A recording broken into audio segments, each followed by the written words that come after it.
소리만 내서 새가 깜짝 놀라서 도망가게 만드는 그런 총을 들고 여기저기 앉아서 계속 버드 스트라이크가 일어나지 않도록 합니다. 자, 그러면 군공항이니까 그런 곳은 군인이 한다 치고, 그럼 여기는 뭐냐? 여기도 그런 사람들이 있어야 돼요. 규정상 4명이 규정이에요. 그게 항공법이에요. 그런데 여기는 1명만, 그것도 오전에만 근무한다. 이게 말이 됩니까? 말이 안 되는 짓이 여기에서 벌어지는 겁니다. 규정에 안 맞는 일을 무한공항이 한 겁니다. 자, 그러면 무한공항이 그렇게 규정에 안 맞는 식으로 운영되게끔 한 그 무한공항 공사, 거기가 잘못된 거 아니겠습니까? 두 번째, 사고가 날 수밖에 없었던 공항이에요. 이게 이제 위성사진인데, 특정 정당 그리고 특정 이 지역 어떤 뭐 건설 카르텔 등등이 억지로 만든 시설이다라는 거예요. 이 무안국제공항은 인근에 무려 4개의 철새 도래지가 있어요. 자, 여기 이걸 지금 이제 사진을 좀 옆으로 누웠는데, 여기가 남쪽, 여기가 북쪽, 여기가 동쪽, 여기가 서쪽입니다. 그렇게 참조하시고 보시면 됩니다. 그래서 여기 있는 큰 호수가 있죠. 여기가 한국 최대의 철새 도래지라고 합니다. 또 여기 있는 이 얕은 바다도 마찬가지고, 여기도 마찬가지고, 그리고 여기 있는 이것도 목설이라고 하는 저 건너편, 저 바다도 철새 도래지. 그래서 동서남북 사방이 철새 도래지고, 여기 옥동리라고 하는, 여기도 또 제법 큰 저수지가 있어요. 여기도 철새 도래지. 그리고 지금 이 겨울 이 시기에 황새들이 온답니다. 천연기념물이죠, 황새. 그런데 황새가 거의 새 중에서 제일 큰 새들 아닙니까? 이런 황새들이 때를 지어서 오는 곳이 바로 이 동서남북인데, 그 새들의 군락지 중간에다가 공항을 만든 거예요.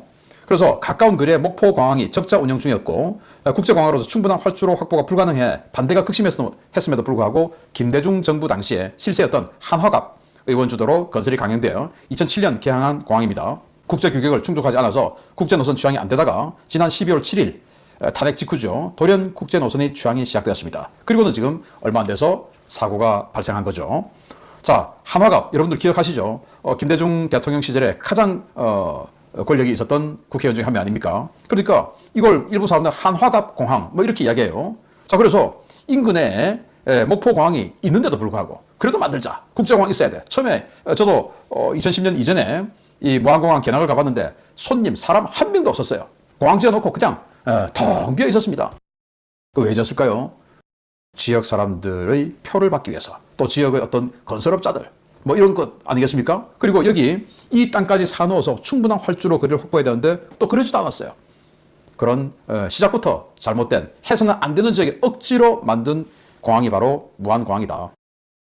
그래서 국제선 운항이 안 돼요. 왜? 활주로도 짧고 철새 도래지 위험하니까, 제트 엔진에 빨리 들어가니까. 그런데 누가 국제선 취항을 추진했나? 바로 김영록 전남도지사입니다. 자, 이 사람이 지속적으로, 전남도의회도 마찬가지고 지속적으로 국토교통부에 국제선 취항 허가해달라라고 계속하고, 이 제주항공 등 이 항공사들에게 여기 취항을 하면 우리가 이 운항 장려금 주겠다, 그러니까 뭐 돈 더 주겠다 라고 하는 공약까지 하면서 억지로 국제선을 취항을 시킨 장본인이 더불어민주당 출신의 전남도지사 김영록입니다.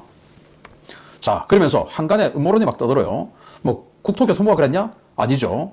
자, 29일 사고가 발생한 무안방콕 노선은 제주항공이 이달 8일부터 운항이 시작된 신규 노선이다. 이는 제주항공이 국토교통부에 한시적 겨울 정기 노선을 신청한 결과였다. 그래서 한 항공업계 관계자는 무안공항은 국내선 운영도 많지도 않았던 것이다. 근데 갑자기 노선 일정이 빡빡하게 들어찬 것이다. 이게 이제 12월 들어서 갑자기 국내선, 국제선 마구마구 생긴 거예요. 자, 그러면 국제선 누가 이렇게 만들었냐? 바로 광주 지역에 있는 지역 여행사입니다.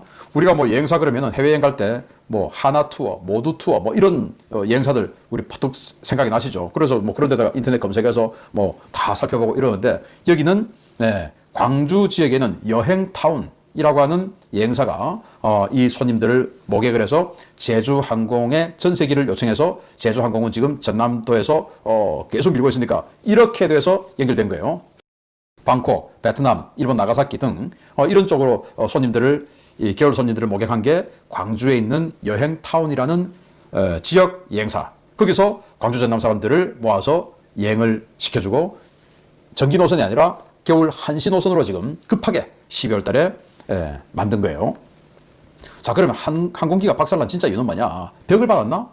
어제 여러분들 그 저녁 뉴스까지 다 보셨겠지만, 이 항공기 공항의 외벽, 거기 블록으로 되어 있는 외벽, 그거 들이받아서 파괴된 것처럼 계속 이야기했어요. 그런데 아니 블록 그거 뭐 사실 얼마나 세다고 그게 그렇게 항공기를 박살을 내겠습니까? 그거 아니에요. 바로 로컬라이저라고 하는 바로 이 구조물이에요. 이게 바로 무한공항에 있는 로컬라이저예요. 그런데 이 로컬라이저 뭐 하는 임무가 뭐냐? 바로 항공기가 착륙을 할 때 내 고도가 또 평행이 맞나 뭐 이런 걸 다 살펴보는 그런 그 착륙할 때 도움을 주는 그런 구조물이에요. 그런데 이건 이렇게 땅 위에 올라와 있어서는 안 됩니다.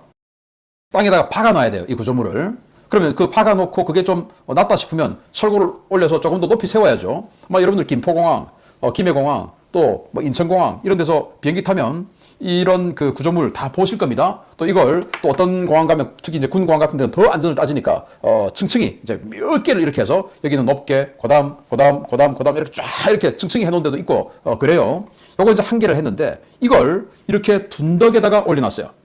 그런데 이 둔덕이 문제입니다. 이 둔덕 안에 어마어마하게 두꺼운 콘크리트 장벽이 있고 그 장벽에다가 이 로컬라이저 시설을 박아놓은 겁니다.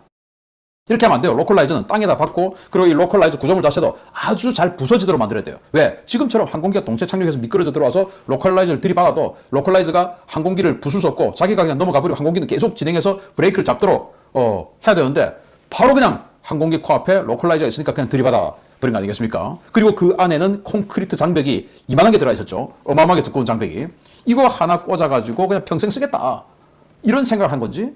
그래서 저는 이 로컬라이저를 이런 식으로 설계한 설계자 그리고 그것을 인정한 허가 관청 여기가 원흉이다 라고 저는 생각합니다. 이렇게 해도 돼 오케이 하고 그 설계안을 허가한 허가 관청이 있지 않겠습니까? 그리고 그 설계한 사람이 있지 않겠습니까? 회사가 그 둘이 원흉이다 라고 일단 먼저 보고요. 자, 그런데 사고 발생을 알고 있었던 사람이 있었다. 817 미스테리 이런 게 지금 우리 인터넷에 돌고 있어요. 이게 또 무슨 말이냐. 그래서 이 화면 기억하실 겁니다. MBC 뉴스에서 이 관련한 이 사고 관련한 영상이 나오고 있는데 갑자기 광복 그리고 뭐 엔비디아, 카카오 뭐 이런 화면 막 뜨더니 그 옆에 탄핵 관련 817 이런 게 딱 떴어요. 그래서 도대체 이 817 이게 뭐냐. 그래서 그게 1987년 8월 17일 날 김정일이가 이 대한민국을 혼란에 빠뜨리라고 하는 이 8.17 지령 그거 이야기인가? 이런 음모론까지 나왔는데 야 이게 도대체 무슨 이야기냐. 그래서 이 MBC가 방송사고를 내면서 그 MBC 기자들 그리고 거기 있는 뭐 직원들 우리 대한민국 자유민주주의 체제와 어울리지 않는 사람일 가능성이 아주 높다라는 그 문제의식을 많은 사람들이 가지고 있죠. 그래서 김정일의 8.17 지령에 따라서 지금 뭐 예를 들어서 이런 사고가 난 것을 바로 우파 정당 또는 여당으로 책임으로 정부 책임으로 몰아가는 현 정부 책임으로 몰아가는 이런 작업이 이미 진행되고 있었던 건 아닐까 뭐 이런 의혹까지도 있어요. 이게 또 광복은 왜 튀어나옵니까? 자, 그런데 이 사진을 찍은 곳을 아주 그 절묘하게 딱 착륙하는 이 모습을 딱 찍었는데 이 사진을 찍은 곳을 제가 우리 연구원들이 어디 찍었어? 하고 이렇게 보니까 여기 앞에 건너편에 그러니까 남쪽, 동남쪽이죠. 여기에 골프장이 큰 게 있어요. 골프장 클럽하우스에서 찍어야 이 각도가 나옵니다. 그런데 골프장 클럽하우스의 주소가 도대리 817번지입니다. 참 애매한 어떤 우연의 일치일 수도 있는데 도대리 817에서 찍은 사진. 그런데 골프장 클럽하우스에서 어떻게 사고가 나는데 딱 이것을 세팅을 해서 사진을 찍을까요? 영상을 찍을까요? 그거 좀 궁금하지 않으십니까? 그래서 이 8.17 관련한 이 미스테리가 도대체 뭐냐? 도대리 8.17의 이 클럽하우스와 이런 사람, 이 영상들 어떻게 알고 이 도대리 8.17에서 이 영상을 미리 준비하고 찍을 수 있었을까? 그리고 MBC는 왜 이 8.17이라는 이 영상을 잠시나마 냈다가 삭제를 했을까? 여기에 대해서 우리 국민적인 궁금증과 의혹을 풀어줘야 돼요. 자, 그리고 착륙하는 영상 많이 보셨겠죠? 그 착륙하는 영상 한번 보시겠습니다. 네, 쭉 미끄러져 들어오고 바로 로컬라이즈를 들이박아서 파괴가 됩니다. 폭발을 하죠. 자, 그런데 자, 지금 이 화면으로 보면 쭉 미끄러져 들어오는데 촬영하는 사람이 전혀 흔들리지 않고 그대로 찍어요. 저 같으면 뭐야 이거? 이렇게 되지 않겠습니까? 보통 사람이라면 너무나 당연하게 휴대폰 들고 촬영하다가 그리고 저 로컬라이즈를 들이박아서 폭발하면 깜짝 놀라서 흔들리고 이렇게 돼야 되는데 너무나 편안하게 따라가요. 물론 제가 이 촬영자를 직접적으로 의심하는 거 아닌데 그냥 궁금증이 생겨요. 어떻게 해서 이렇게 저런 엄청난 일이 내 눈앞에 벌어지고 있는데 마치 정말 영화 촬영 전문가가 찍듯이 그걸 팬닝샷이라고 하는데 팬닝을 쫙 하면서 펜닝은 뭔가 사물이 달리고 있는 것을 따라가면서 찍는 걸 팬닝이라고 합니다. 팬닝샷을 쫙 하면서 마지막에 폭발을 하는데도 불구하고 흔들리지 않고 그대로 그냥 딱 이렇게 하면서 마무리를 할까? 여러분들 같으면 그렇게 할 수 있겠습니까? 그러면 도대체 거기는 어디냐? 보니까 공항 옆에 있는 갯벌 낙지 직판장이라고 하는데 이 사진을 영상을 찍은 분이 뭐 여러 방송에 출연을 해서 뭐 CBS 김현정 뉴스쇼 이런 데도 출연해서 자기 집 옥상에서 찍었다고 했어요. 그런데 옥상이 아니고 보시다시피 그냥 지붕이에요.